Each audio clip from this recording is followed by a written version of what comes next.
তাপমাত্রা এবার ওই চাপাটা কি দেবো এবার একটুও কম আছে, মানে আমরা একটা বেশি না একটু কম আছে। হ্যাঁ, চাপাটা অতি দেবো আরো বেশি হবে।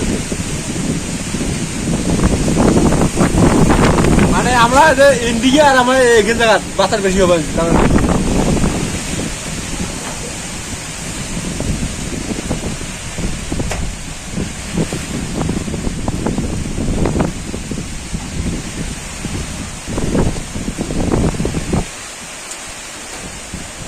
বাতাস ধরবে গেলে আকাল ধরা হবে আকাল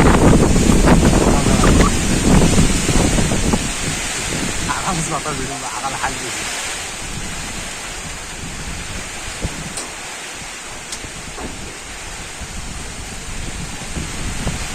শাক আদিয়া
না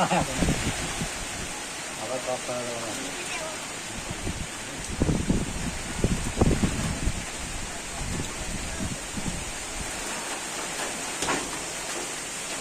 নমন ধান খুবই বেশি দাম।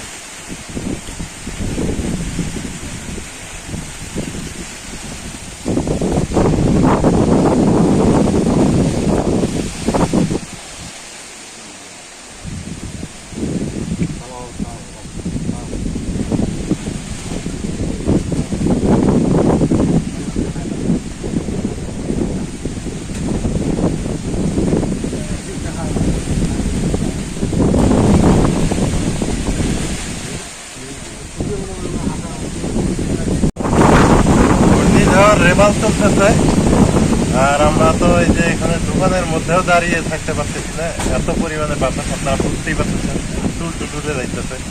হ্যাঁ, আর এই যে দেখেন, তবে ওই যে একটা আমাদের গ্রাম্য ভাষা একটা কি আছে জানেন, মানে কথা আছে যে বাচ্চা মরুক কৃমি পাত, মানে আমাদের কি হয় হোক মানে ঠান্ডা পড়ছে আর কি মানে রোদের তাপটা শেষ, মানে পৃথিবী অনেক ঠান্ডা হয়ে গেছে, এত পরিমাণ ঠান্ডা হয়েছে, দেখেন কি পরিমাণে বাতাস।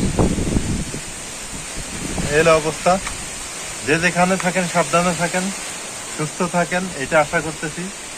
আর অযথা কাজ না থাকলে বাইরে বের হওয়ার দরকার নাই, বিশেষ করে সাইকেল নিয়ে ছাতা নিয়ে বের হলে আর আটকানোর কোনো ওয়ে নাই, আমি এটা মনে করি। নদীর ধারে যাইতেছিলাম, সাহস পাইলাম না, আর বৃষ্টি হইতেছে, খুবই ভালো লাগতেছে অবশ্য, কিন্তু বাতাসটাই তো সমস্যা করে। বাতাস হলে গ্রামে কারেন্ট দেয় না, কারেন্টের সমস্যা করে, কারেন্টের লাইন দিতে চায় না, প্রচন্ড পরিমাণ বাতাস হইলো, এখন একটু বাতাসটা কমে গেছে, এখন বাতাস নাই অবশ্য।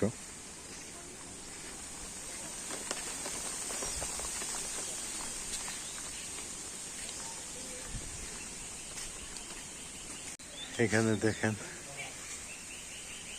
আমগুলো কত সুন্দর লাগতেছে, মানে এখন বৃষ্টি হয়েছে না, আরো সুন্দর দেখা যাইতেছে।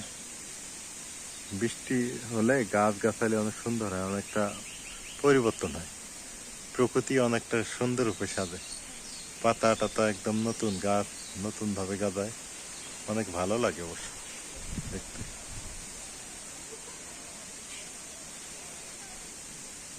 বৃষ্টি পড়তেইছে। এখনো যারা খড় শুকাতে পারেনি তাদের জন্য একটু অসুবিধা অবশ্য। এই খড়গুলো ভিজে গেলে পরে শুকাতে একটু সময় লাগে আর একটু ভেজালি হয়।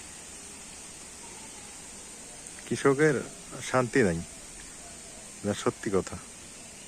কৃষক যে একটু ভালোভাবে চলবে, একটু শান্তি মতো চলবে, সেই সুযোগ সময় হয় না তাদের।